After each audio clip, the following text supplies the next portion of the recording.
Adding a meter to PNP SCADA. In this video we will be looking at adding a Landis Gyr meter to PNP SCADA. I assume you already know how the interface works and the basic terminologies like CT ratio and primary metering. If not, please watch those videos first.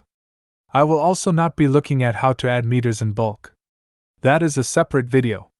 The minimum information we need before we start: the meter's type and serial, the modem type, the SIM number and cell number, the consumer's name, the CT and VT ratio.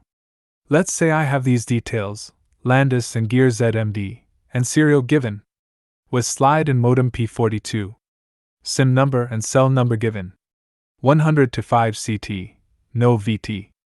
I go to File, New. This opens the Add Wizard. The way the Add Wizard works is it asks step by step all the information to add the specified entity. You enter the details on each screen and click the Next button in the bottom right, and repeat until you get to the last page with the Finish button.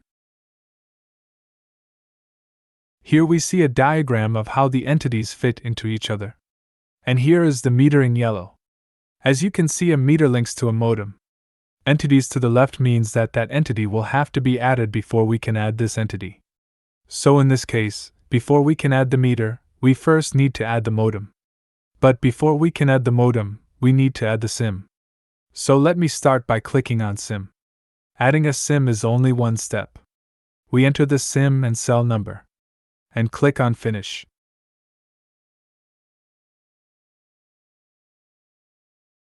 I go back to File, New, and this time I select Modem in brown. Here we see a list of all supported modems. In this case we have a P42 modem, which plugs into the meter. You'll notice that P42 is not listed here. That is because this modem, along with some other modems like the Sparklet modem, can talk a special protocol called IP telemetry, or IPT. I click on IP telemetry. I choose the SIM I just added. The drop-down only shows the first 20 SIMs.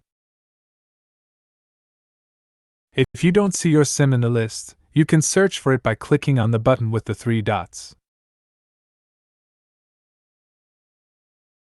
I click Next. I give it a name. Account name is how identification works in the IPT protocol. We typically set the account name to the meter's serial when we set up the meter. At the top it gives some setup information. Remember that the setup we are doing now only affects the PNP SCADA side of things. You will still need to use the original equipment manufacturer software to set up the modem correctly.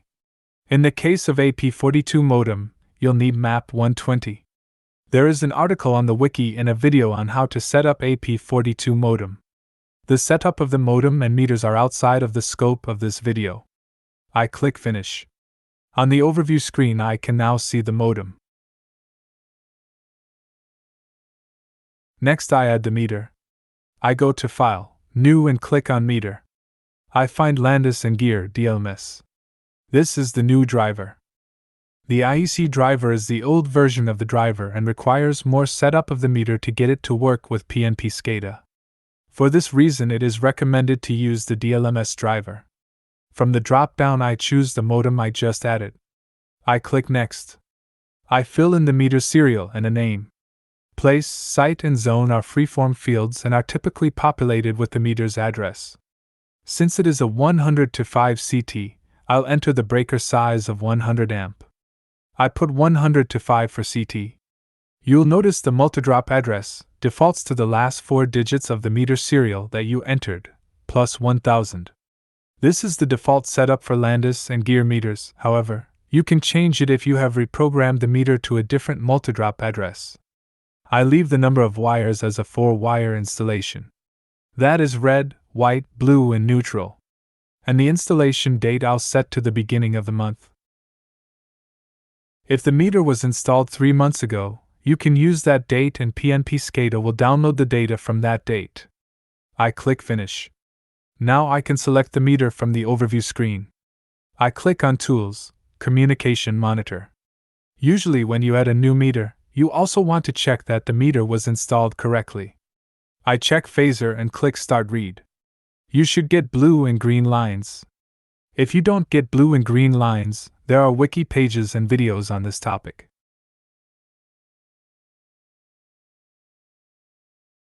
You can click on Help on this page from the communication monitor screen to access help. You can check on the phasor you just read under View, Phasor Graph. You now know how to add a meter to PNP SCADA. Thanks for watching this video.